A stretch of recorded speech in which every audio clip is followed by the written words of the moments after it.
Bom dia, pessoal. Muito bom dia. Deus abençoe vocês. Estamos começando aqui o nosso livro de Hebreus. Hoje, capítulo 11, principal capítulo aí para nós continuarmos nessa saga, no penúltimo capítulo, que é o capítulo principal, praticamente o capítulo principal, onde vai desenvolver-se a ideia de nós permanecermos firmes como os heróis da fé. Mantemos firme na jornada, mantemos firme nas promessas.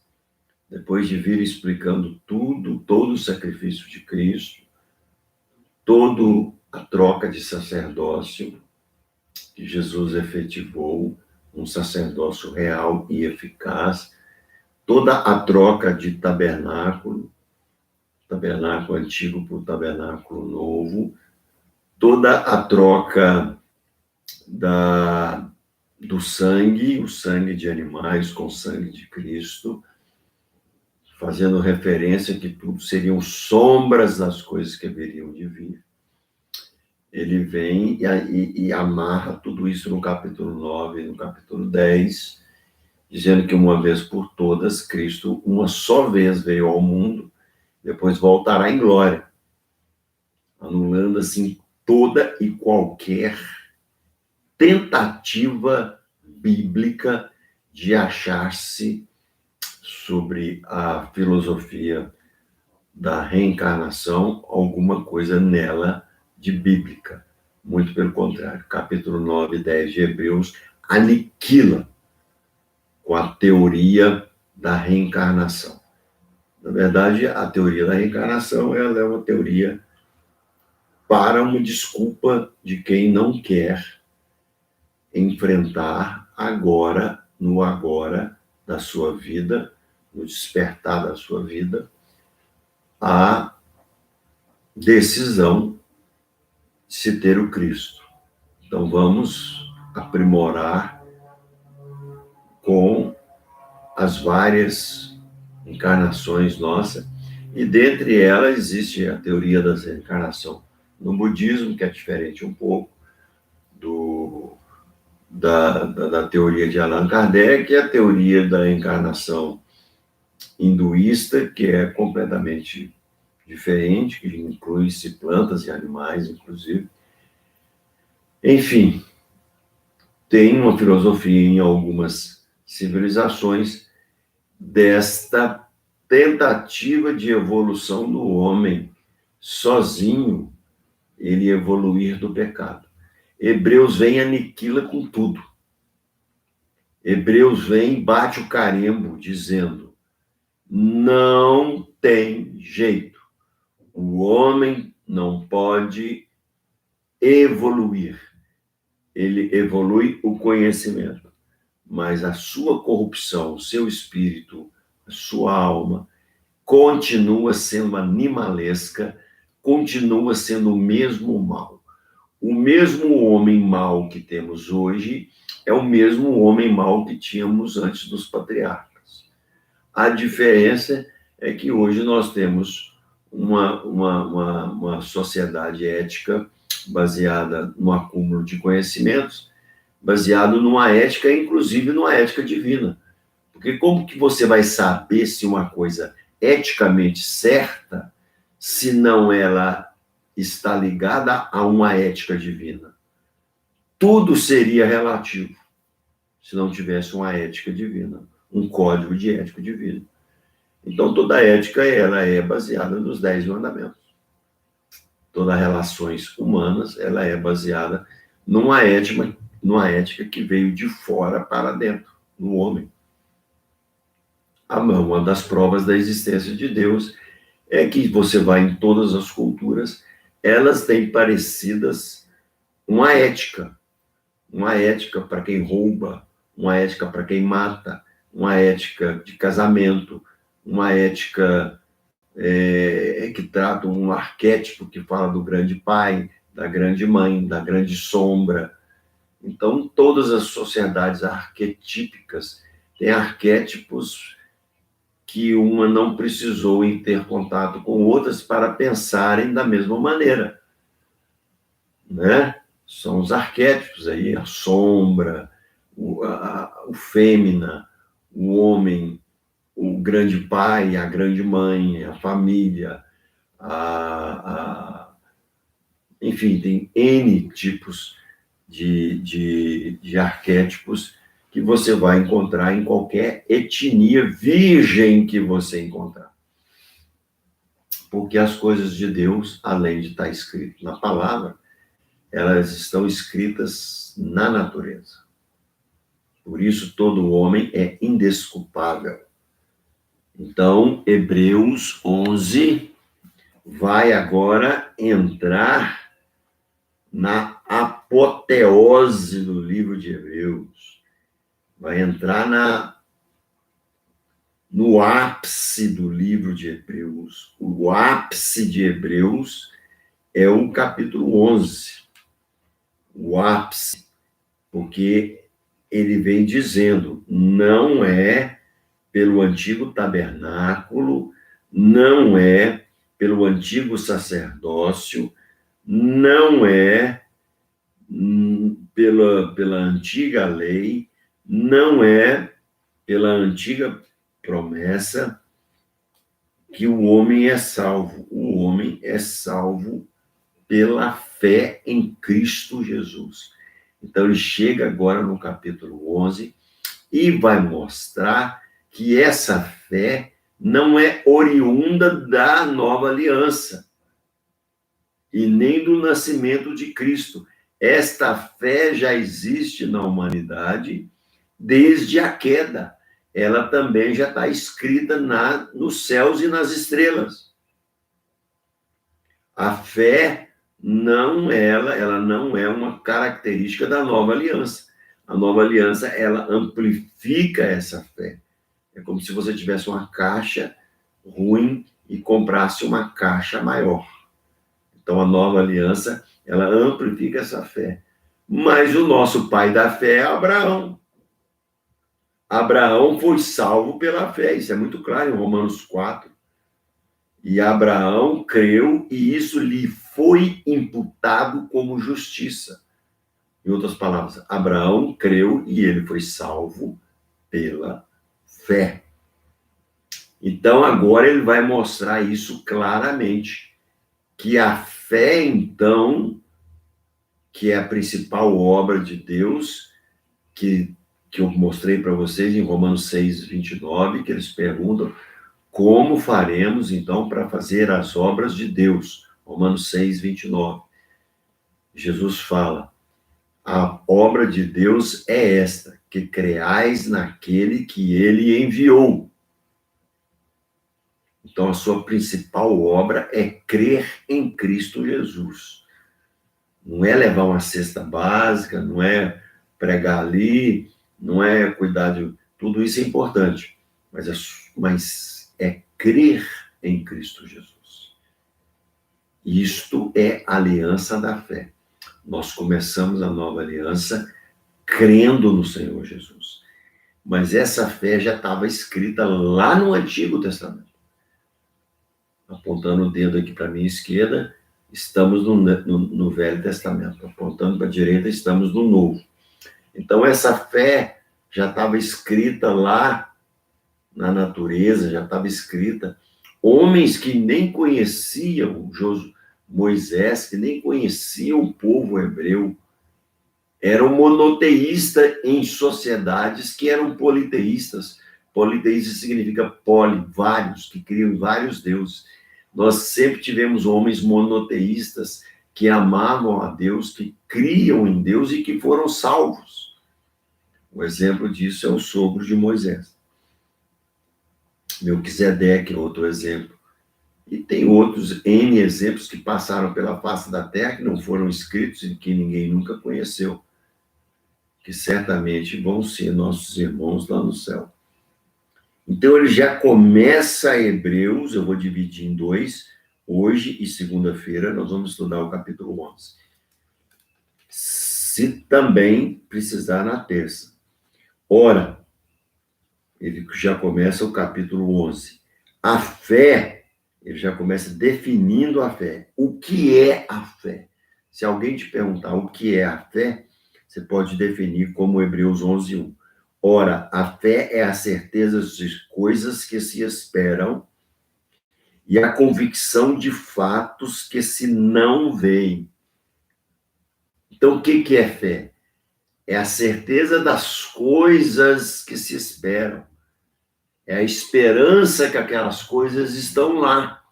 A vida eterna, o sacrifício de Cristo, o sangue. E a certeza e a convicção de fatos que não se veem.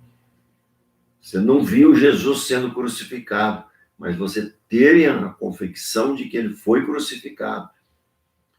Você não viu o sangue dele te perdoando, mas você tem a certeza que o sangue dele te perdoa, te perdoou e selou isso no batismo.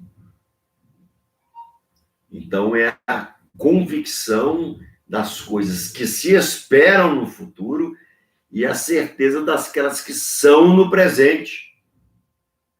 Então, a fé, ela está alicerçada pelo presente, alicerçada pelo futuro e até mesmo pelo passado nos exemplos de fé.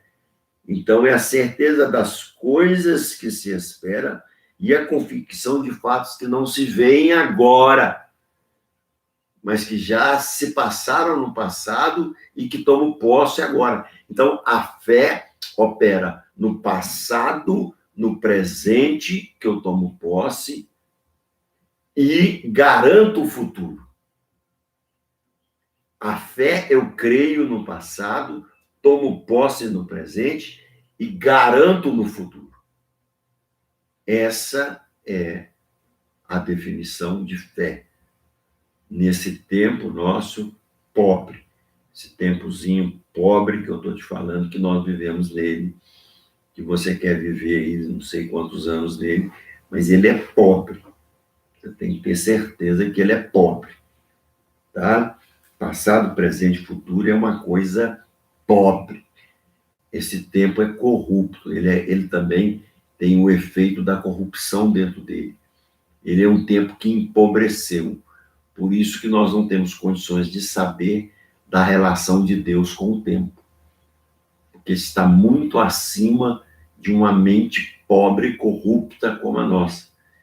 E aí, por isso que nós não discutimos teorias soteriológicas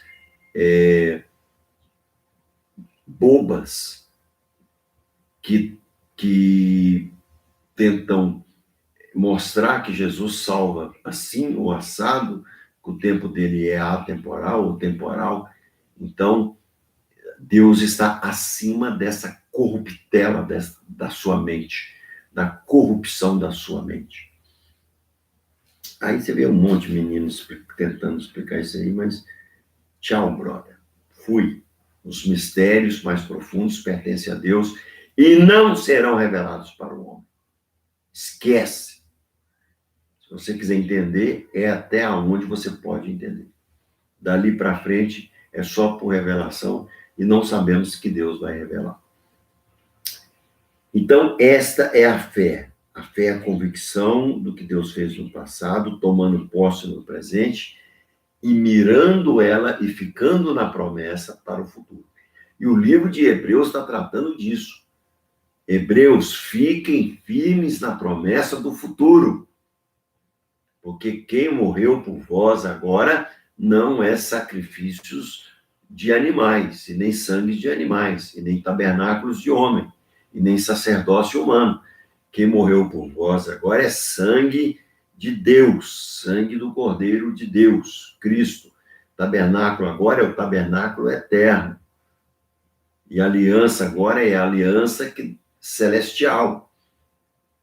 Então, nós entramos no livro de Hebreus, ele entra nessas questões para mostrar-lhes o que é o superior. O superior é a fé cristã. Aí você vê alguns cristãos querendo voltar ao judaísmo, querendo guardar sábado, querendo guardar festas. Pode guardar se for apenas um sentido cultural, mas eles não têm validade para a sua fé, para a sua permanência no cristianismo. Eles não são mandamentos. Os únicos cerimoniais que são mandamentos na Bíblia é o sacrifício de louvor, a ceia, não é? A ministração dos dízimos, que também são antes da lei judaica, que tem uns teólogos aí que misturam dízimo com lei mosaica.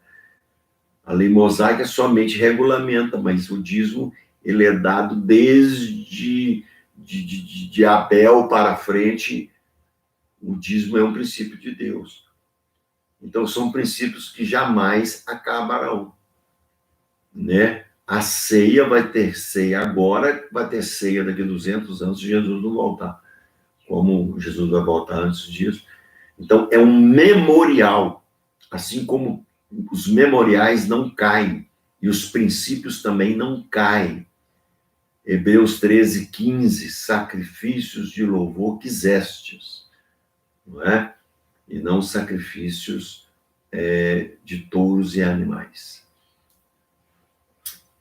Pois pela fé, agora ele vai falar, ele vai lá no passado mostrar para nós que aqueles homens tiveram fé em Deus e ficaram firmes em suas alianças com o Senhor.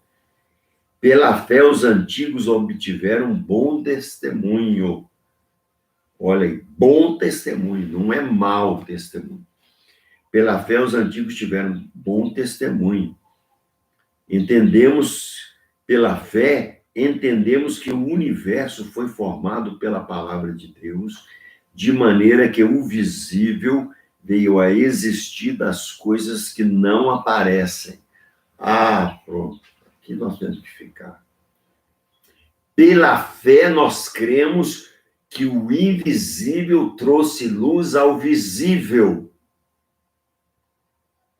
Não adianta a astronomia, não adianta a cosmologia, não adianta a ciência chegar em suas teorias, a hoje mais aceita do Big Bang, que o universo ele é formado de alguma maneira, já chega-se ao milímetro do instante, que não tem nem mais como um relógio, são muito menores do que um segundo, 10 milhões de vezes menores que um segundo, do momento que começou o universo. Não tem jeito de começar o universo se alguém não deu um teco nele, não, meu amigo. Ou se foi assim, ou se pareceu ser assim, ou se foi rápido e pareceu ser antigo. Não interessa, esse tempo aqui não interessa para Deus, para ele você quer discutir isso. Você tem que crer que o universo foi criado por Deus e acabou. Porque Deus não é criatura. Então, ele não se enquadra na questão do universo. E não se enquadra na pergunta, né? Na grande pergunta, na principal pergunta filosófica, falada por um filósofo alemão chamado Leibniz, que por que existe algo em vez de nada? Por que existe algo em vez de nada? Por isso aqui, ó. Porque pela fé nós cremos que o visível veio a existir das coisas que não aparecem. Agora, que não aparecem, não quer dizer que não existem. Aí que está a grande questão. Se Deus não aparece, não quer dizer que ele não existe. Então, não seria fé se ele aparecesse. Essa é a grande questão de Deus conosco. É que ele não aparece, mas existe. E o que não aparece deu origem às coisas que aparecem. Agora, esse aparecer também, ele é enganoso. Porque eu estou te vendo, você está me vendo aí nesse vídeo, nós não sabemos até quanto que isso é real. Ou tipo um grilo na sua cabeça de todo tamanho aí agora, porque você está me vendo aí, mas você também não está sabendo se eu estou sendo tão real assim. O meu ser completo, o que eu sou, realmente você não me vê. Você está vendo aqui um corpo, um imaginário aí na sua mente, mas você não sabe o que sou e como estou sendo constituído. Isso é a sua consciência que elabora essa expressão de corpo, e do que eu estou falando para você, essa mesma consciência está fazendo uma ligação com a sua razão, e você está entendendo a letra que está chegando aí em você, que estão formando palavras, substantivos, adjetivos e verbos. Então, Deus deu essa palhinha para que nós possamos ver as coisas criadas. Então, ele teve que achar uma maneira, na sua grande inteligência, de formar corpos em que aqui eu não atravesso o meu próprio braço, ou eu ponho a mão aqui, minha mão não sai do lado de cá. No céu não é assim, não. Lá no céu, no seu corpo, quando você tiver o corpo eterno, se você passar a mão assim no seu braço, a sua mão sai do lado de cá. Porque não se compactua a matéria. Não é uma matéria que morre. A matéria que morre é a matéria compactuada. Presa. Tudo isso aqui está em escravidão, ó. Parede, tudo fixa. No céu as coisas são muito mais elaboradas, muito mais doida do que você pensa. Doida num bom sentido. É uma loucura de felicidade, é uma loucura de prazer. Então, o invisível, olha aí a sua base bíblica para crer que Deus é o criador de todas as coisas. Como ele criou, aí é um problema seu, você vai estudar Gênesis e vai escolher a sua teoria. Mas o importante é que todos os elementos formadores da existência foram soprados pela boca de Deus. Se um elemento não foi soprado diretamente pela boca de Deus, ele já continha num elemento que foi soprado e que saiu dele, que já continha, não é? Por exemplo, Deus criou o pé de laranja pronto, com tanto de laranja. Pode ser que criou, mas pode ser que Deus criou na semente só. E na semente está escrito tudo que o pé de laranja vai ser. Qual que é a diferença? É igual você. Você está aí. Você está me vendo. Você está me vendo aqui porque o espermatozoide do meu pai, ele fecundou de 14 milhões de espermatozoides. Eu cheguei primeiro lá e entrei no óvulo da minha mãe. Mas Deus não fez assim. A cegonha trouxe para minha mãe, se você ainda está acreditando na cegonha, ele trouxe a cegonha lá e falou assim: aqui está o Silvériozinho, ó, Deus criou ele prontinho para você. Não, eu nasci de uma relação sexual de duas pessoas normais. Quem não nasceu de uma relação sexual de duas pessoas normais foi só Jesus, que foi colocado no ventre de Maria. Por isso que só ele é imaculado. E mais ninguém. Nem os apóstolos, nem os santos, né, nem Maria, nem José, nem de ninguém. Só Jesus é imaculado. Qualquer teoria que se tentar fazer que alguém não tenha o pecado, vai ter que inventar um anjo que vai falar para outra mulher, que vai colocar um ente salvador no ventre dela. Esse só tem um, que é Jesus. Então, isso é Bíblia. Agora, se você quiser inventar uma teoria, você inventa.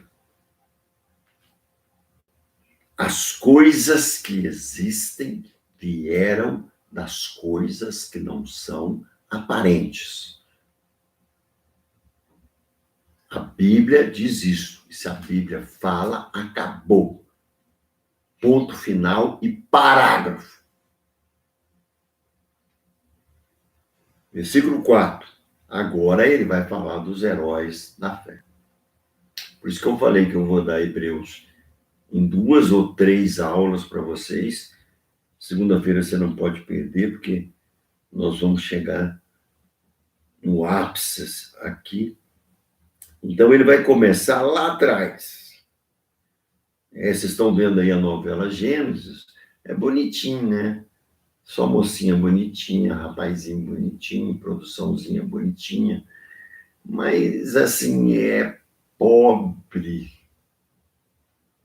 na revelação do livro de Gênesis. Ali, naquela novela, só está o óbvio. Mas não explica as profundidades das profundidades que o Espírito Santo traz dentro da revelação de Gênesis. Que Abel, pela fé, Abel ofereceu a Deus mais excelente sacrifício do que Caim, pelo qual obteve testemunho de ser justo, tendo aprovação de Deus quanto às suas ofertas. Por meio dela também, mesmo depois de morto, ainda fala. Ah, pastor, mas como que Caim fugiu e casou com outra mulher? Meu amigo, você tem que saber explicar essas coisas. Até hoje você não explica. Gustavo, um abraço, Deus te abençoe. Então, tem coisas. Você não sabe por quanto tempo existiu o casal Adão e Eva dentro do Éden, porque não se media tempo. Se media se estava de dia ou de noite, se podia até medir dias. Mas o tempo que se passou não se mede porque não se envelhecia. Você mede o tempo pelo envelhecimento das coisas. Antes de Gênesis 3 não se envelhecia. Como você quer medir tempo? Como você quer saber do tempo antes de Gênesis 3? Dia e noite? Sim. Mas quantos dias e quantas noites houveram antes de Gênesis 3? A autoridade divina estava num casal primordial. Inclusive, todos os homens hoje, cientificamente provados, são descendentes de uma mulher. Eva. Então, um casal primordial tinha autoridade e autorização de Deus sobre a terra. Agora, não sabemos quantos filhos eles tiveram antes da queda. Carlos Rocha Matos, tal, mandou a mensagem e tirou. Eu ia ler. Então, você não sabe quantos filhos foram produzidos. E se não havia dor na mulher, a dor do parto só veio a existir depois da queda. Eu imagino que antes da queda, a coisa mais simples para a mulher era ter filho. A mulher ficou grávida, nasceu. Não tinha dor. A criança era formada muito mais rápida. E não tinha dor. Ela estava andando, comendo, dando almoço. Opa, que o menino nasceu. Não existia paranoia neonatal.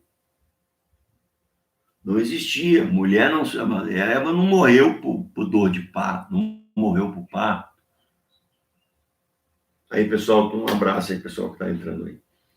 Então, não sabemos quantas. De repente, uma civilização inteira nasceu antes de Gênesis 3. Caim saiu para casar com esse povo, que sofreu as consequências do pecado também, quando ele matou Abel. Então, o cara quer te pegar com essas perguntas. Se só existia Caim, Abel, Adão e Eva, com quem que Caim casou? Ah, meu filho, você acha que o Gênesis vai perder tempo de te explicar isso? Você acha que Deus é Deus de perder tempo para te explicar detalhes? Gênesis é um livro racional, teológico, poético e que necessita de revelação de Deus. Ele tem essas 5 características. Ele é racional, ele é teológico, ele é poético, ele é escrito e ele precisa da revelação de Deus. Então, ele é poético e tem uma certa cientificidade dentro dele. Agora, ele não é empírico. Deus não deixou Moisés escrever Gênesis, instruiu ele a escrever Gênesis num laboratório de empirismo, provando, através de experiências contrárias, o que seria real. E exatamente Deus é Deus e muito acima da ciência, porque exatamente ele não é empírico. Se ele fosse empírico, você serviria a Deus sem fé. Você serviria a Deus, você tomava um remédio e passava a ter fé.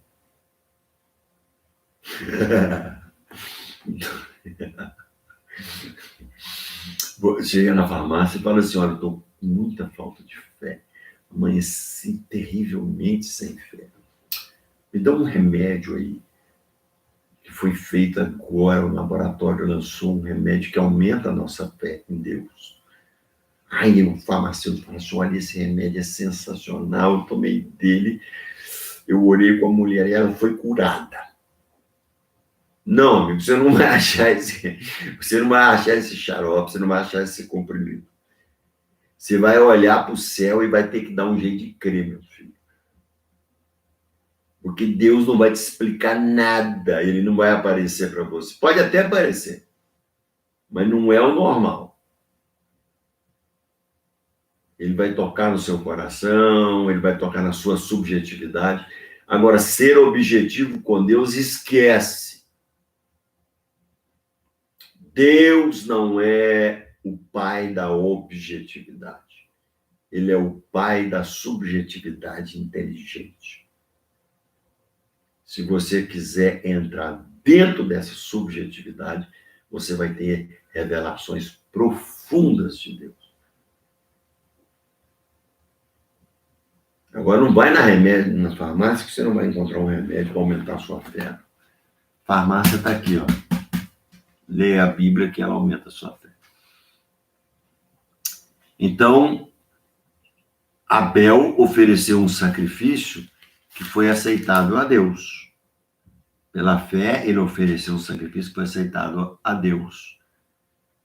E por meio dela, mesmo depois de morto, ainda fala, quer dizer, Deus ainda está revelando porque o sacrifício de Abel foi aceito. Sabe por que o sacrifício de Abel foi aceito?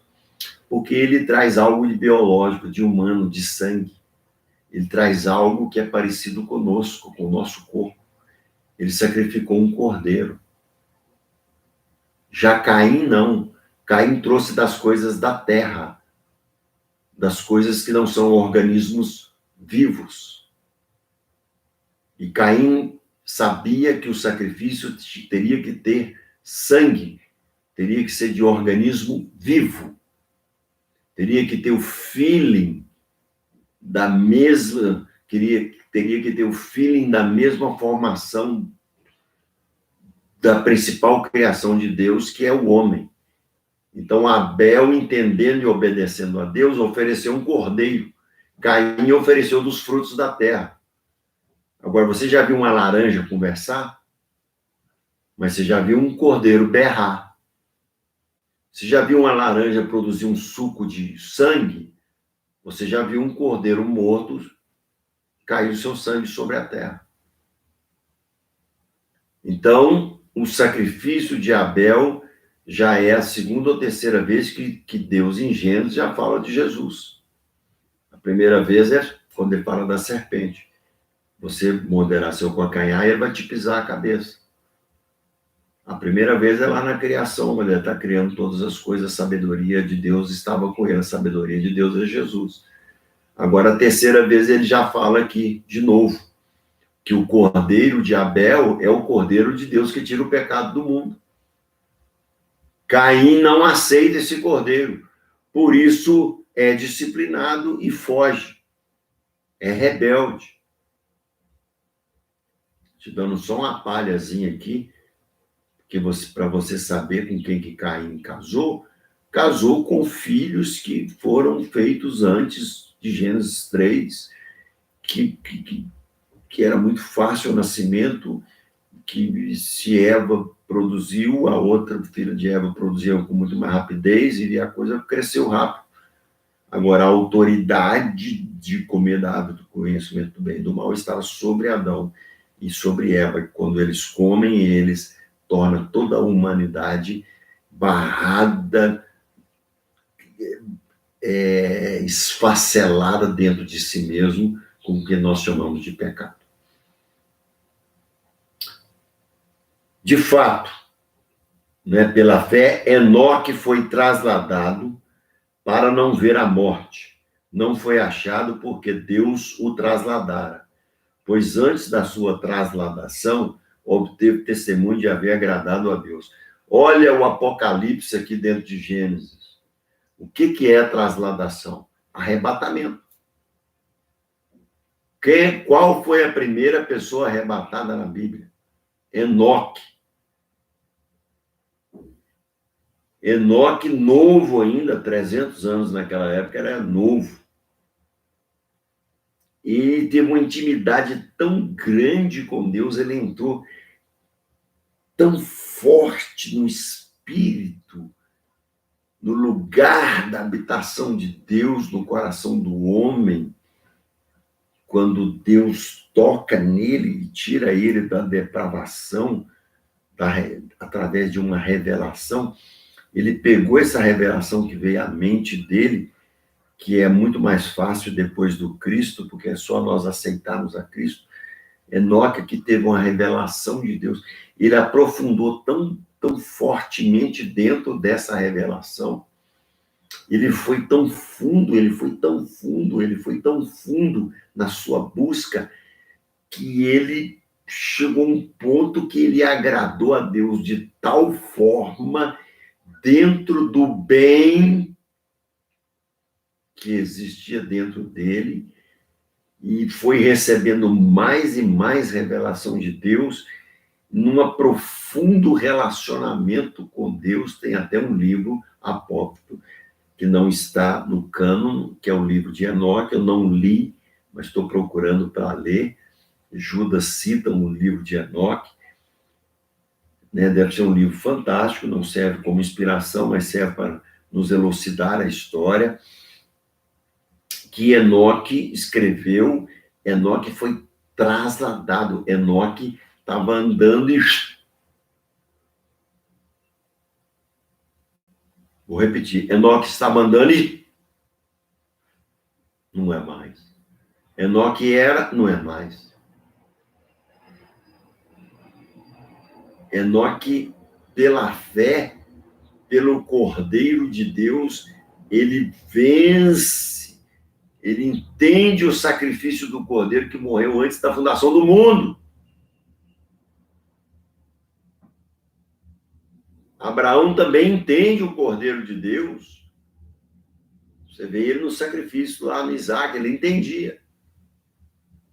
José entende o sacrifício do Cordeiro. Davi entende, já profetiza ele lá na frente. E Enoque? Enoque conversou com Jesus. Devia conversar todos os dias com Jesus. Chegou um ponto que Jesus falou assim: Enoque, é o seguinte, não está precisando mais de você aí, não. Olha só, vem para cá. Então, 3 homens sofrem 3 mortes que não são mortes, né? Enoque e Elias, nós temos certeza que foi trasladado. Moisés é um mistério que deve ter sido trasladado também. A Bíblia não explica direito, mas só sabemos que ele aparece no Monte da Transfiguração. Se ele aparece lá, é porque ele não teve uma morte como nós tivemos naturalmente. Esses 3 homens trazem essa marca do impossível. Eles traspassam a marca do impossível.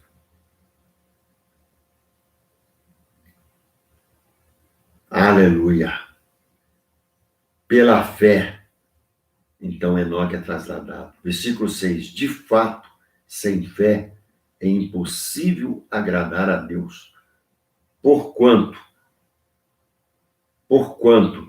é necessário que aquele que se aproxima de Deus creia que ele existe. A subjetividade aí. A fé é subjetiva. E se torna galardoador do que o buscam. O que é galardão? Me dá uma definição de galardão. A Bíblia não define exatamente o que é galardão, mas nós temos uma ideia de que galardão é uma proximidade no céu do trono de Deus. Por exemplo, os 24 anciãos eram muito galardoados, foram muito galardoados. O pessoal tá aí, um abraço aí para Carlos Rocha, tá mandando aí, Gleidinha, minha prima, um abraço, todo mundo que tá entrando aí, um abraço. Então, esses homens aproximaram de Deus, sofreram nessa terra em busca de um galardão. Ah, mas o céu, todo mundo não é igual no céu? Não. Todo mundo é igual em felicidade, em graça, em gozo. Mas tem uns que têm mais conhecimento mais profundo de Deus, porque eles têm um galardão maior. Eu acredito assim. A Bíblia não diz assim, mas eu particularmente acredito assim. Então, que Deus é galardoador, quer dizer que Deus dá o prêmio para aqueles que o buscam. E para terminar essa parte de Hebreus, que nós vamos entrar nos patriarcas, segunda-feira, pela fé Noé, divinamente instruído acerca de acontecimentos que ainda não se viam, e sendo temente a Deus, aparelhou uma arca para a salvação de sua casa, pela qual condenou o mundo e se tornou herdeiro da justiça que vem da fé. Então, aqui agora, para falar de Enoque, meu amigo, é umas 4 aulas. Vou tentar resumir um pouco de Enoque aqui para a gente entrar já nos patriarcas, que Enoque também não deixa de ser um patriarca. Divinamente instruído. Você sabia que antes de Enoque não tinha chovido ainda sobre a terra. Então ele teve que crer que existiria uma chuva. Olha a fé desse homem. A fé de Enoque é um exemplo. Pela fé subia uma camada da terra aqui que fazia com que as plantas recebessem água de maneiras diferentes. Divinamente instruído acerca dos acontecimentos que ainda não se viam, e sendo temente a Deus, aparelhou uma arca para a salvação da sua casa, pela qual condenou o mundo e se tornou herdeiro da justiça que vem da fé. O mundo, então, se tornara aquela civilização edêmica, pelo pecado, ela tornou-se corruptada, desfacelada. Ela se tornou despedaçada. Adão, Eva, menos a descendência de Sete, que depois veio continuar a promessa de Abel, e depois veio a dar origem a Terã, que é pai de Abraão, que veio também de Noé. A população da terra tinha se contaminado, tinha se feito deuses a si mesmos, ao ponto de eleger e tentar construir uma torre que eles pensavam que aquele céu azul que eles estavam vendo acima da cabeça deles, que eles chegariam na origem de todas as coisas e entenderiam todas as coisas. Coitados, se eles soubessem que hoje nave viajam bilhões e bilhões de anos-luz e ainda não chega em lugar nenhum. A religião, ela é tão tola, ela é tão boba, que ela tenta, pela Torre de Babel, chegar na origem da criação. Então, foi uma sociedade totalmente corrompida. Deus fala claramente para Abel: vou destruir tudo. E existia uma camada de água muito mais forte, com muito mais intensidade. Eu não vou te explicar isso cientificamente. Você escute aí no YouTube o professor e cientista Adalto Lourenço, que ele vai te explicar todinho como que aconteceu o dilúvio, que não é a minha especialidade. Eu não sou um paleontólogo, eu sou historiador, eu conheço de sociedades e sou teólogo, por erudição, mas eu não sou um cara que entende das profundidades geológicas. E o professor Adalto, sim, você procura ele, você vai ver como que ele vai te explicar exatamente como que é feito, como que as águas que estavam por baixo da terra subiram e encontraram com as águas, talvez de chuva, não me lembro se ele explica assim, e formaram e inundaram a terra toda. Inclusive o mar Mediterrâneo é fruto disso.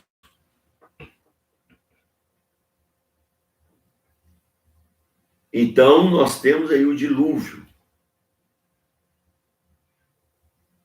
E mais ainda, a fé de Noé é tão louca que Deus manda ele construir uma arca. Ele não sabia nem o que era arca, o significante arca. Deus teve que dar um significado para ele, explicar para ele o que é uma arca. Aí você pensa assim, nossa, mas como Noé teve trabalho, né, de trazer todos os seres viventes para dentro da arca. Não foi Noé, não, foi Deus que mandou que os casais fossem para dentro da arca. Noé não foi caçar ninguém, não. E grande parte viviam debaixo das águas mesmo, então não precisavam entrar na arca.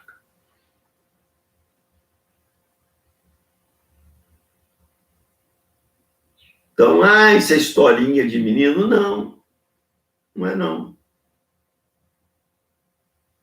A arca, ela aconteceu. E ainda tem gente buscando, já tem-se um lugar onde ela pousou, que tem uma estrutura muito parecida com a arca. Ainda se vão achar ainda alguns vestígios da arca de Noé. Então, não é historinha de criança, não. Mas o que eu quero trazer aqui para o livro de Hebreus, que não está discutindo ciência, porque eu não sou um cientista, eu não tenho a destreza empírica de um cientista que estudou a formação das estrelas ou as camadas geológicas. Eu não sou um geólogo, para como esse irmão que eu falei para você ver no YouTube aí, que é muito edificante as palestras dele, mas eu estou te explicando aqui o espírito da coisa, o espírito da letra. O espírito aqui, a minha área é estudar a fé de Noé. Como que esse homem tem fé em coisas que ele nunca tinha visto. Noé é um exemplo do ouvir a Deus. Do ouvir a Deus. Aquele filme que tem aí com o Russell Crowe de Noé, aquilo ali tinha uns parece Transformers, é mais Transformers do que Noé, né? Tinha umas árvores lá que ajudavam ele a carregar a arca, eram os Transformers da pós-modernidade. Não era daquele jeito, não. Noé escutava a Deus, não é uma voz audível. Noé, o que esse pessoal faz na televisão. Eu sou o Altíssimo. Deus não fala assim com ninguém, querido. Deus, a gente só vê Deus falando assim quando Jesus foi batizado. Esse é o meu filho amado, em quem me comprazo. E mesmo assim foi um trovão, que quem tinha ouvido para ouvir, ouviu e entendeu. Deus não fala com voz, com línguas humanas. Olha, Noé, constrói uma arca, meu filhão querido, com tantos e tantos côvados de comprimento, com tantos e tantos côvados de largura, com tantos e tantos côvados de altura. Faz o betume, betuma para que não entre água, faz uma porta na frente, faz lá em cima, depois para você abrir para ver se já a terra, a água já baixou. Eu vou fazer com que os animais, eu vou fazer com que o leão fique quietinho, não vai comer o cordeiro, eu vou dar um sonífero lá para ele. Né? Deus não vai explicar nada disso para Noé, não.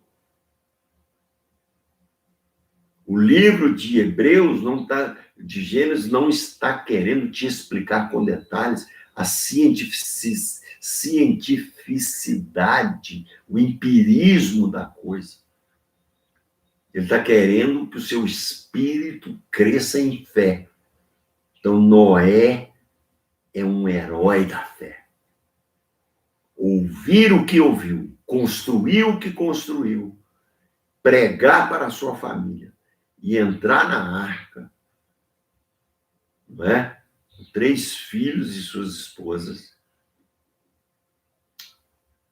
e mais a sua esposa, então, contando aí 7 pessoas, sendo que o mais novo não tinha esposa,